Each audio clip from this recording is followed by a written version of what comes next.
نحمده ونصلي على رسوله الكريم أما بعد فأعوذ بالله من الشيطان الرجيم بسم الله الرحمن الرحيم ورتل القرآن ترتیلا۔ معزز سامعین کرام، قرآن مجید اللہ جل شانہ کا مقدس کلام ہے۔ اس کے آداب بھی اتنے ہی عظیم ہیں جس قدر خود یہ عظیم ہے۔ قرآن کریم میں ہی اسے ترتیل و تجوید کے ساتھ پڑھنے کا حکم دیا گیا ہے۔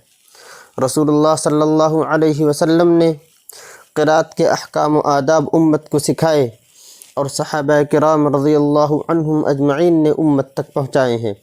ان کی رعایت کو رکھتے ہوئے قرآن کریم کی تلاوت کرنا چاہیے، خواہ تراویح کی نماز ہو۔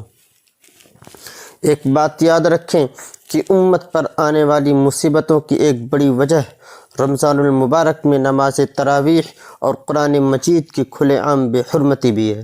جس رفتار سے آج ہماری مساجد میں تراویح ہو رہی ہے اور قرآن پڑھا جا رہا ہے، وہ بلا شبہ عذاب خداوندی کو دعوت دینے والا عمل ہے۔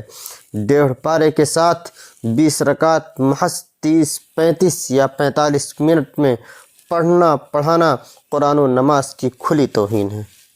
لہذا خدا را تیز رفتاری سے پڑھنے والوں اور سامعین میں سے اس کی چاہت رکھنے والوں کی اصلاح کی جائے، ورنہ رسول اکرم صلی اللہ علیہ وسلم کے اس ارشاد کے مصداق بن سکتے ہیں کہ بہت سے رات کو قیام کرنے والوں یعنی تراویح پڑھنے والوں کو رات جگائی کے سوا کچھ نہیں ملتا۔